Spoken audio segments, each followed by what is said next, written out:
बिस्मिल्लाहिर्रहमानिर्रहीम। अस्सलाम वालेकुम नाज़रीन, मैं अहमद फ़वाद हूँ और आप मेरा यूट्यूब चैनल देख रहे हैं। अहम ख़बरों, तजज़िये और तबसरे के साथ आज की व्लॉग में आपकी खिदमत में हाज़िर हुआ हूँ। नाज़रीन, 5-6 ख़बरें हैं आपके साथ जो मैंने शेयर करनी है, लेकिन सबसे पहले तो नवाज़ शरीफ जो बरी हुए हैं, इस हवाले से दो कुछ एंगल्स हैं या दो मेरी ऑब्ज़र्वेशंस हैं आज कोर्ट प्रोसीडिंग के दौरान जो मैंने देखी हैं, वो आपको साथ में शेयर करूँगा। डिटेल चीज़ें तो आपके सामने आ गई होंगी कि नवाज़ शरीफ को जो है वो बरी कर दिया गया है। फ्लैगशिप और एवन फील्ड रेफरेंस थे ये दो। एक जो रेफरेंस था इसमें तो अपील दायर की थी, क्योंकि इसमें नवाज़ शरीफ को सज़ा नहीं हुई थी, वो बरी हुए थे। तो अपील इस्लामाबाद हाई कोर्ट में दायर की थी नैब ने वो अपील वापस ले ली और अपील वापस लेने की बुनियाद पर नवाज़ शरीफ को बरी किया। जबकि जो एवन फील्ड था, एवन फील्ड में इन्हें सज़ा हुई थी नवाज़ शरीफ को, लेकिन नवाज़ शरीफ ने इस सज़ा को आज हाई कोर्ट में चैलेंज किया था। आज दलाइल हुए और इसके बाद क्या हुआ कि नवाज़ शरीफ को इसमें बरी कर दिया गया, यानी कि एहतसाब अदालत का वो जो फ़ैसला था उसे कालअदम करार दिया गया और नवाज़ शरीफ की जो सज़ा थी वो ख़त्म की गई। अच्छा, दो अनयूजुअल सी जो चीज़ें मैंने आज ऑब्ज़र्व की हैं कोर्ट में, वो आपके साथ शेयर करता हूँ। अच्छा, सबसे पहला तो ये कि आज तकरीबन जब 2:30 के राउंड अबाउट कोई केस की समाअत शुरू हुई और 1.5 घंटा जो दलाइल थे वो देते रहे अमजद परवेज़, और दलाइल जैसे ही उनके ख़त्म हुए, नैब प्रोसिक्यूटर जो थे, ज़ाहिर सी बात है नैब का ये केस था तो उन्होंने आके काउंटर आर्गूमेंट्स करने होते हैं, तो उन्होंने कोई भी काउंटर आर्गूमेंट्स नहीं किए। बल्कि जब अमजद परवेज़ ने अपने दलाइल ख़त्म किए तो नैब प्रोसिक्यूटर से पूछा भी गया और उन्होंने उसके ऊपर बताया कि मरीम नवाज़ और कैप्टन सफदर भी इसी केस में बरी हो चुके हैं और उनका फ़ैसला हमने सुप्रीम कोर्ट में चैलेंज नहीं किया। तो इस पर जस्टिस मियां गुल असर औरंगज़ेब साहब ने कहा कि क्या वो फ़ैसला हम पर लाजिम है फिर? तो जो है वो नैब प्रोसिक्यूटर ने कहा जी हाँ। बस इतनी सी बात हुई और फिर उसके बाद इस केस में नवाज़ शरीफ को बरी कर दिया गया, यानी कि फ़ैसला। अच्छा, दूसरी चीज़, फ़ैसला भी इस केस में महफूज नहीं हुआ और फौरी तौर पर इंसाफ दिया गया चीफ़ जस्टिस आमिर फ़ारूक साहब की जानिब से और नवाज़ शरीफ को बरी किया गया है। अब थोड़ा सा इसको मैं कंपेयर करूँ इमरान खान साहब के मुकदमात के साथ, तो आपके सामने ये रिपोर्ट हम चीज़ें करते रहते हैं, कितने कितने टाइम तक फ़ैसले महफूज रहते हैं। इवन के उन फ़ैसलों को जो वक्त है वो भी गुजर जाता है, यानी कि जो नोटिफिकेशंस थे इमरान खान साहब के जेल ट्रायल के, फिर 2 रुकनी बेंच ने चीफ़ जस्टिस आमिर फ़ारूक साहब का फ़ैसला कालअदम करार दिया, तो वो फ़ैसले तब आते हैं जब उन फ़ैसलों का कोई मकसद नहीं है इमरान खान साहब के हवाले से, और माफ़ कीजिएगा। और दूसरी तरफ नवाज़ शरीफ की जो बारी है, फ़ैसला महफूज भी नहीं होता और फ़ैसला सुना दिया जाता है, ओपन कोर्ट में भरी अदालत में सुनाया जाता है, और दूसरे नंबर पर माफ़ कीजिएगा, नैब जो है उसकी तरफ से कोई काउंटर आर्गूमेंट्स ही इसमें नहीं होते और उसके बाद नवाज़ शरीफ को बरी कर दिया जाता है। तो ये दो अनयूजुअल सी जो हमारी कोर्ट प्रैक्टिस रहती है, प्रोसीडिंग चीज़ें वगैरह सुनते हैं तो ये आम रूटीन में हम देख रहे होते हैं चीज़ें, लेकिन यहाँ पर ऐसा कुछ भी नहीं हुआ। तो बहरहाल ये फ़ैसला आ गया और नवाज़ शरीफ साहब को फौरी जो इंसाफ है वो चीफ़ जस्टिस आमिर फ़ारूक साहब की जानिब से दिया गया। दूसरी तरफ इमरान खान साहब के हवाले से जो चेयरमैन पाकिस्तान तहरीक इंसाफ का जो ओहदा है वो किसके पास जाएगा, इस पर बाकायदा तौर पर पाकिस्तान तहरीक इंसाफ ने अनाउंसमेंट कर दी है। बैरिस्टर अली ज़फ़र, बैरिस्टर अली गौहर और क्या नाम है, रऊफ़ हुसैन या रऊफ़ हसन साहब जो हैं, उनकी जानिब से आज एक प्रेस कॉन्फ्रेंस की गई और इस प्रेस कॉन्फ्रेंस में 2-3 बातें उन्होंने कही हैं। एक तो इन्होंने ये कहा जी कि इंट्रा पार्टी इंतखाबात होंगे पाकिस्तान तहरीक इंसाफ के, 2 दिसंबर को उन्होंने डेट दी है, और ये भी कहा है कि इलेक्शन कमीशन ऑफ पाकिस्तान का जो फ़ैसला है वो गैर आइनी है, इस फ़ैसले को वो चैलेंज करेंगे और इमरान खान साहब जो हैं वो इसमें हिस्सा नहीं ले रहे। ये इमरान खान साहब की ही हिकमत अमली उन्होंने बताई है। और कल भी मैंने ये बात कही थी कि इमरान खान साहब क्यों हिस्सा नहीं लेंगे, क्योंकि वो नहीं चाहते कि किसी तौर से भी ये मौका दिया जाए कि उनकी पार्टी को ही या बल्ले के निशान को ही इलेक्शन से जो है वो बाहर कर दिया जाए। तो इसलिए इमरान खान साहब ने ख़ुद पीछे हो गए और उन्होंने जो इलेक्शन होंगे उसमें बैरिस्टर गौहर जो हैं वो बतौर चेयरमैन पाकिस्तान तहरीक इंसाफ के इलेक्शन लड़ेंगे, और इमरान खान की सपोर्ट है तो इसका मतलब है कि वही चेयरमैन पाकिस्तान तहरीक इंसाफ जो है वो अब बनेंगे। तो बहरहाल ये इमरान खान साहब ने फ़ैसला किया है। और दूसरी तरफ आप देखें कि ये नहीं किया कि अपने साहबजादे को बुलाकर तो उनको वो करें। इमरान खान साहब ने कहा है जी कि मोरूसी सियासत में वो नहीं पड़ते जिस तरह से नून लीग करती है, अपने ही घर के अंदर जो ओहदे हैं वो बांटती है। तो बहरहाल ये एक फ़ैसला किया है। फिर इसके अलावा जो प्रेस कॉन्फ्रेंस उसमें ये भी बताया गया जी कि बैरिस्टर गौहर पाकिस्तान तहरीक इंसाफ चेयरमैन का इलेक्शन लड़ेंगे। इलेक्शन कमीशन को मौका नहीं देना चाहते कि वो बल्ले का निशान छीन ले। ये ओहदा आर्जी होगा, -1 नहीं होगा, अबूरी सेटअप होगा और निगरान चेयरमैन होंगे। तो आर्जी तौर पर निगरान चेयरमैन होंगे बैरिस्टर गौहर साहब, और जब तक इमरान खान साहब के मामलात हल नहीं हो जाते, वो वापस नहीं आ जाते, तब तक वो होंगे। जैसे इमरान खान साहब की वापसी होगी, नाअहली ख़त्म होगी, तो इमरान खान साहब को वापस ये जो ओहदा है वो मिल जाएगा। तो दूसरी बड़ी ख़बर थी और एक बड़ा दलेराना फ़ैसला था जो कि इमरान खान साहब की जानिब से किया गया है। इसके अलावा फैज़ाबाद धरना केस के हवाले से भी एक लेटेस्ट अपडेट है, वो भी आपको बताता चलूँ।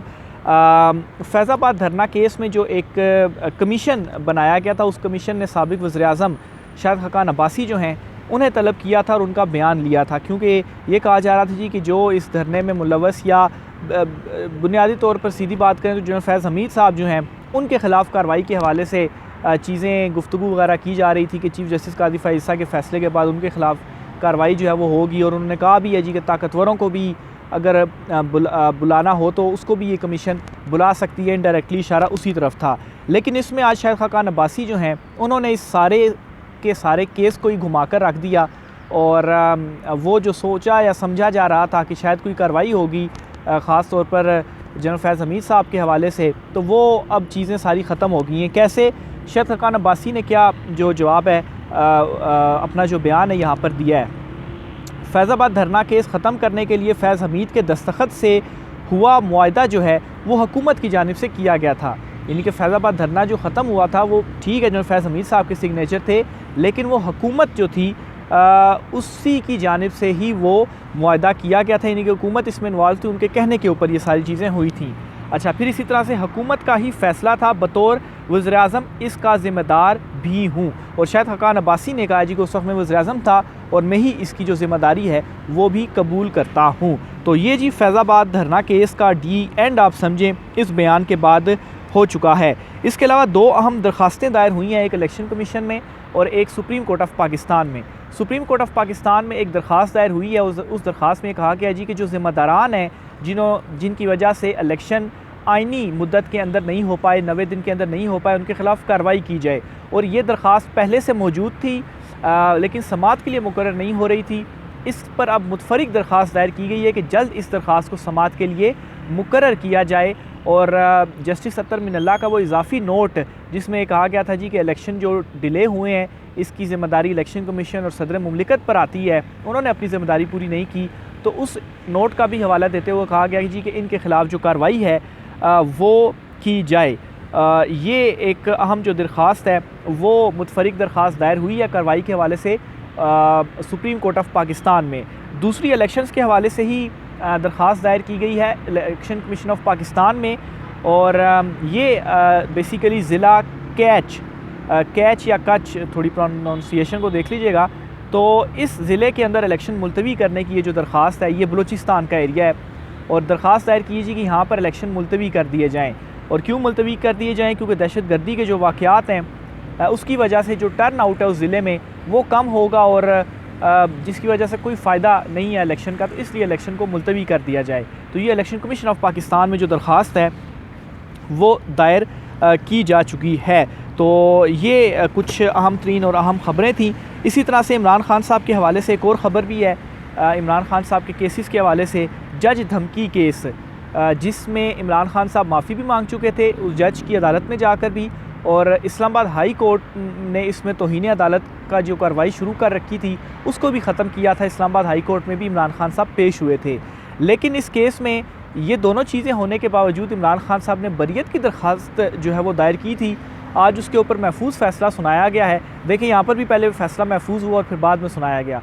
तो इस फ़ैसले में इमरान खान साहब की बरियत की दरख्वास्त को मुस्तरद किया गया है, और 20 तारीख़ को यानी कि 20 दिसंबर को इमरान खान साहब का ट्रायल भी इस केस के अंदर शुरू कर दिया जाएगा। तो इन तमाम तर चीज़ों से एक बात ये भी समझ आती है कि इमरान खान साहब बिल्कुल डटे हुए हैं और वो मुकाबला कर रहे हैं कानूनी दायरे के अंदर और कानूनी महाज के अंदर रहते हुए, रिंग के अंदर रहते हुए, और जो कुछ वो कर सकते हैं वो कर रहे हैं। क्योंकि आप देख लें कि अगर आप सिस्टम ही आपके ख़िलाफ़ है तो फिर उसके बाद आप उस सिस्टम से कैसे लड़ेंगे? आप दरख्वास्तें देते हैं, वो समाअत के लिए मुकर्रर नहीं होती, समाअत के लिए मुकर्रर होती हैं तो फ़ैसले लेट आते हैं जब फ़ायदा नहीं होता, और फ़ैसले इस तरह से आते हैं कि उसका भी कोई फ़ायदा नहीं होता। फिर उन्हीं फ़ैसलों को उसी अदालत में आगे चैलेंज किया जाता है, तो वो टोटली मुस्तरद भी कलअदम भी हो जाते हैं। तो खैर ऑप्शन यही है इमरान खान साहब के पास कि उन्होंने सिस्टम में रहते हुए इस सिस्टम का मुकाबला करना है। तो बहरहाल ये जज धमकी केस था, तो इसमें इमरान खान साहब के ख़िलाफ़ कार्रवाई जो है वो ट्रायल जो है वो 20 को शुरू किया जाएगा। हालांकि जो 2 एग्जांपल्स मैंने आपको दी कि देखें, हाई कोर्ट ने भी तौहीन अदालत का मामला ख़त्म किया था, इमरान खान साहब ने भी माफ़ी मांग ली थी, उसके बावजूद भी ये ख़त्म जो है वो नहीं हुआ। और दूसरी तरफ जो नैब है वो बस आप समझिए कि सफ़ेद हाथी बन के बैठा हुआ है, जो कि भारी तनख्वाही बस ले रहे हैं। और इस वक्त यूज़ आप कहें कि यही नैब था जिसने नवाज शरीफ के ख़िलाफ़ केसेस बनाए, इसमें सज़ा हुई, और यही नैब है जो कि अपीलें वापस ले रहा है और जिसमें सज़ा हुई उसमें कोई आर्गूमेंट ही नहीं करना चाहता, खामोश जो है वो रहना चाहता है और अपनी रजामंदी भी ज़ाहिर करता है जी कि ठीक है आप नवाज़ शरीफ को बरी जो है वो करते हैं, और फिर उसके बाद नवाज़ शरीफ जो है वो बरी भी हो जाते हैं। अच्छा, इसी सारे मामले के ऊपर ज़ुबैर अली ख़ान साहब हैं, रिपोर्टर हैं, उन्होंने एक ट्वीट की है और वो ये कहते हैं जी कि एस्टेब्लिशमेंट ने थूका हुआ चाट लिया, नवाज़ शरीफ को बरी करवा दिया, अदलिया एक बार फिर एस्टेब्लिशमेंट की अवलीन सहूलतकार साबित। तो इसी फ़ैसले की जानिब उन्होंने जो है वो इशारा किया और उन्होंने कहा कि यानी कि सब कुछ पहले से ही तय था, डील हो चुकी थी और उसी के नतीजे में ये सहूलतकारी हुई और नवाज शरीफ बरी हुए और थूका हुआ जो है वो चाट लिया गया। तो बड़ी सख्त किस्म की ये जो ट्वीट है वो उनकी जानिब से की गई है। बहरहाल चीफ जस्टिस आमिर फ़ारूक की सरबराही में 2 रुकनी बेंच जो था, इसने ये फौरी इंसाफ है जो कि नवाज शरीफ पर के हवाले से किया है। अच्छा, ये फ्लैगशिप और एवन फील्ड के हवाले से फ़ैसले आए हैं। एक अल-अज़ीज़िया केस जो है वो भी रहता है, उसमें भी नवाज शरीफ को सज़ा है, लेकिन इस पेशी में उसके ऊपर आर्गूमेंट्स वगैरह नहीं हुए, तो अब समात मुलतवी हुई है। जो नेक्स्ट पेशी होगी उसमें अल-अज़ीज़िया रेफरेंस जो है उसमें भी जिस तरीके से चीज़ें चल रही हैं तो उसमें भी नवाज शरीफ साहब जो हैं वो बरी हो जाएंगे, लेकिन नेक्स्ट समात में उसका जो मामला है वो सामने आएगा।